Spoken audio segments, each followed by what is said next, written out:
ಒಂದು ಊರಿನಲ್ಲಿ ಒಂದು ಕಣ್ಣು ಇಲ್ಲದ ಮಹಿಳೆಯೊಬ್ಬಳು ತನ್ನ ಪುಟ್ಟ ಮಗನೊಂದಿಗೆ ವಾಸವಾಗಿದ್ದಳು. ಪ್ರತಿದಿನ ಮುಂಜಾನೆ ಎದ್ದು ಅಕ್ಕಪಕ್ಕದ ಮನೆಯಲ್ಲಿ ಮುಸುರೆ ತಿಕ್ಕಿ ತನ್ನ ಮಗುವಿನ ಭವಿಷ್ಯ ಕಟ್ಟಲು ಪ್ರಯತ್ನಿಸುತ್ತಿದ್ದಳು. ಹೀಗೆ ಕಾಲಚಕ್ರ ಉರುಳುತ್ತಿತ್ತು. ಮಗು ಬೆಳೆದು ಪ್ರೌಢಾವಸ್ಥೆ ತಲುಪಿತು. ಮಗು ತಾಯಿಯ ಬಳಿ, ಅಮ್ಮ, ನಿನ್ನ ಒಂದು ಕಣ್ಣಿಗೆ ಏನಾಯಿತು ಎಂದು ಕೇಳಿದ. ಆಗ ಅವಳು ಏನೋ ಒಂದು ಸುಳ್ಳು ಹೇಳಿ ತಪ್ಪಿಸಿಕೊಂಡಳು. ಆ ತಾಯಿಗೆ ತನ್ನ ಮಗ ತಾನು ಪಟ್ಟ ಕಷ್ಟ ಪಡಬಾರದು, ಅವನು ಜೀವನದಲ್ಲಿ ಒಬ್ಬ ಉತ್ತಮ ವ್ಯಕ್ತಿಯಾಗಬೇಕೆಂಬ ಆಸೆ ಮನಸ್ಸೊಳಗೆ ತಳ ಊರಿತ್ತು. ಅದಕ್ಕಾಗಿ ಮಗನಿಗೆ ಯಾವುದಕ್ಕೂ ಕೊರತೆ ಬರದಂತೆ ನೋಡಿಕೊಳ್ಳುತ್ತಿದ್ದಳು. ಮಗ ಹಠ ಮಾಡಿದನೆಂದು ಅವರಿವರ ಬಳಿ ಸಾಲ ಮಾಡಿ ಸೈಕಲ್ ಕೂಡ ಕೊಡಿಸಿದಳು. ಹೀಗಿರುವಾಗ ಒಂದು ದಿನ ಆ ತಾಯಿ ತನ್ನ ಮಗನ ಶಾಲೆಗೆ ತೆರಳಿ ಮಗುವಿನ ವಿದ್ಯಾಭ್ಯಾಸದ ಬಗ್ಗೆ ಕುರಿತು ಶಿಕ್ಷಕರ ಜೊತೆ ಮಾತನಾಡಿ ಬಂದಳು. ಸಂಜೆ ಮನೆಗೆ ಬಂದ ಮಗ ಜೋರಾಗಿ ಕಿರುಚಿ ರಂಪಾಟ ಮಾಡಿದ. ಆ ತಾಯಿ ಮಗನಲ್ಲಿ ಯಾಕೆ ಏನಾಯಿತು ಅಂತ ಕೇಳಿದಳು. ಅಮ್ಮ, ನೀನಿನ್ನೂ ನನ್ನ ಶಾಲೆಗೆ ಬರಬೇಡ. ನನ್ನ ಸಹಪಾಠಿ ವಿದ್ಯಾರ್ಥಿಗಳೆಲ್ಲ ನಿನ್ನ ಒಕ್ಕಣ್ಣು ನೋಡಿ ತಮಾಷೆ ಮಾಡುತ್ತಾರೆ ಎಂದು ಹೇಳಿಬಿಟ್ಟ. ತಾಯಿಗೆ ಮನಸ್ಸೊಳಗೆ ಅತೀವ ನೋವಾದರೂ ತನ್ನ ಮಗುವಿಗೆ ಮುಜುಗರ ಆಗಬಾರದೆಂಬ ಕಾರಣಕ್ಕೆ ಇನ್ನು ಶಾಲೆಗೆ ಬರಲಾರೆ ಎಂದು ಸಮಾಧಾನಿಸಿದಳು. ಮಗ ಬೆಳೆದು ಕಾಲೇಜ್ ಸೇರಿದ. ಈಗ ತನಗೆ ಬೈಕ್ ಬೇಕೆಂದು ಹಠ ಮಾಡತೊಡಗಿದ.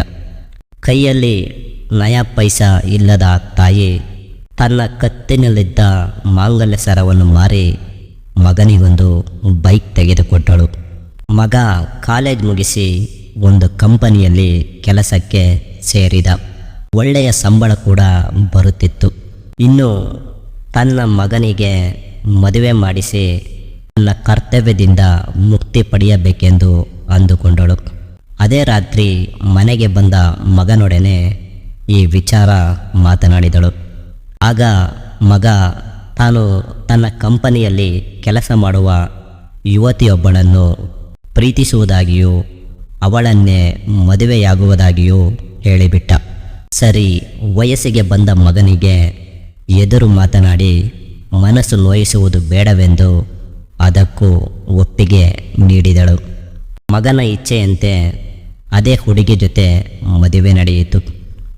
ಮೊದಮೊದಲು ಸರಿಯಾಗಿಯೇ ಇದ್ದ ಸೊಸೆ ಸ್ವಲ್ಪ ದಿನ ಕಳೆದಂತೆ ಬೇರೆ ಮನೆ ಮಾಡುವಂತೆ ತನ್ನ ಗಂಡನನ್ನು ದಿನವೂ ಪೀಡಿಸುತ್ತಿದ್ದಳು. ಆಗ ಪತ್ನಿಯ ಇಷ್ಟದಂತೆ ಅವನು ಹೊಸ ಮನೆ ಮಾಡಿದ.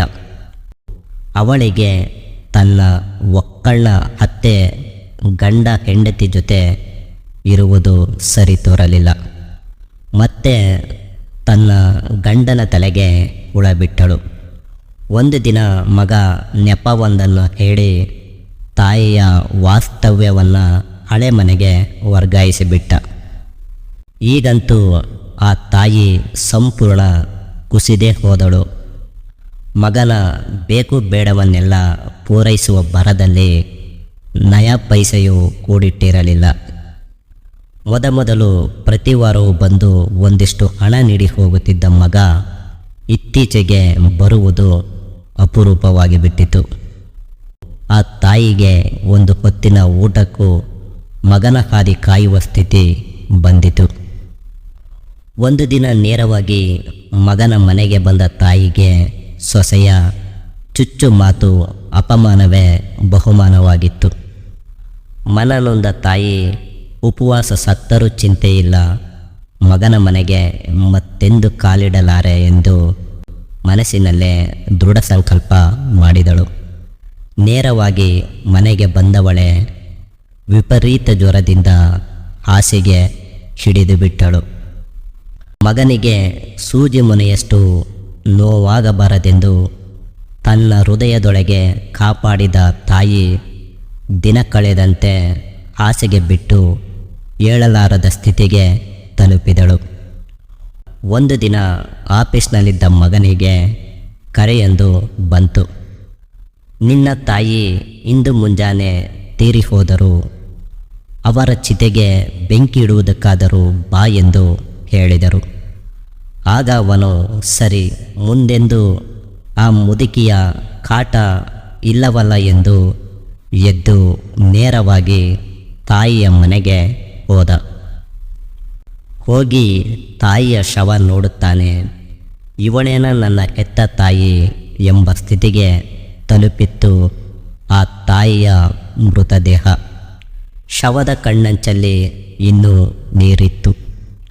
ಸರಿ, ಶವ ಸಂಸ್ಕಾರ ಮುಗಿಸಿ ಮನೆಗೆ ಹೊರಡಲು ನಿಂತ ಅವನಿಗೆ ನೆರೆಮನೆಯಾತ ಒಂದು ಕಾಗದವನ್ನು ಕೈಗಿಟ್ಟು ಹೋದ. ಕಾಗದ ತೆಗೆದು ನೋಡಿದ ಮಗನಿಗೆ 100 ಸಿಡಿಲು ಒಂದೇ ಕ್ಷಣ ಬಡಿದಂಥ ಅನುಭವವಾಯಿತು.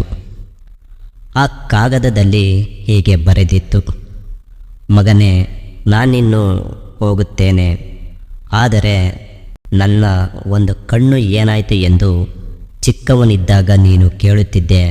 ಆದರೆ ಇನ್ನು ಚಿಕ್ಕ ಮಗುವಾಗಿದ್ದ ನಿನ್ನ ಮನಸ್ಸು ನೋಯಿಸಬಾರದೆಂದು ಏನೇನೋ ಸುಳ್ಳು ಹೇಳುತ್ತಿದ್ದೆ. ಇಂದು ನೀನು ಬೆಳೆದು ದೊಡ್ಡವನಾಗಿದ್ದೀಯ. ನಾನು ಮರೆಮಾಚಿದ ಸತ್ಯ ನಿನಗೂ ತಿಳಿಯಲಿ. ನೀನು ಚಿಕ್ಕವನಿರುವಾಗ ಆಟವಾಡುವಾಗ ಕೋಲೊಂದು ತಾಗಿ ನಿನ್ನ ಒಂದು ಕಣ್ಣು ಹೋಗಿತ್ತು. ನನಗೆ ಇನ್ನು ಆಗಬೇಕಾಗಿರುವುದಾದರೂ ಏನು? ನನ್ನ ಮಗನ ಜೀವನ ಹಾಳಾಗಬಾರದೆಂದು ನನ್ನ ಒಂದು ಕಣ್ಣನ್ನು ನಿನಗೆ ನೀಡಿದ್ದೆ. ಆದರೆ ನೀನು ಹೆಂಡತಿಯ ಮಾತು ಕೇಳಿ ಈ ತಾಯಿಯ ಮಮತೆಯನ್ನು ಮರೆತು ಬಿಟ್ಟೆ. ಪರವಾಗಿಲ್ಲ ಮಗು, ಆದರೆ ನನ್ನದೊಂದು ಪುಟ್ಟ ಕೋರಿಕೆ ಇದೆ. ನನ್ನ ಆ ಕಣ್ಣಿನಲ್ಲಿ ಎಂದಿಗೂ ಒಂದು ಹನಿ ನೀರು ಬರಬಾರದು ಎಂದು ಬರೆದಿತ್ತು. ಆಗ ಮಗನಿಗೆ ಅರಿಯದಂತೆ ಕಣ್ಣಲ್ಲಿ ಧಾರಾಕಾರವಾಗಿ ನೀರಿಳಿಯಿತು.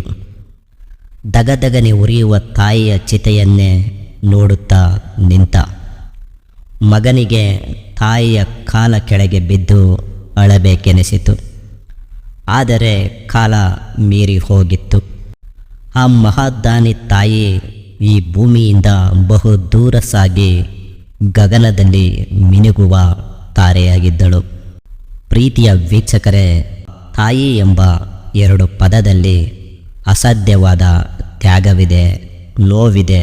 ಮಕ್ಕಳ ಏಳಿಗೆಗಾಗಿ ಒಬ್ಬ ತಾಯಿ ಏನೆಲ್ಲ ತ್ಯಾಗ ಮಾಡಬಹುದೆಂಬ ಒಂದು ಚಿಕ್ಕ ಕಥೆಯ ಮೂಲಕ ವಿವರಿಸುವುದು ಅಸಾಧ್ಯ.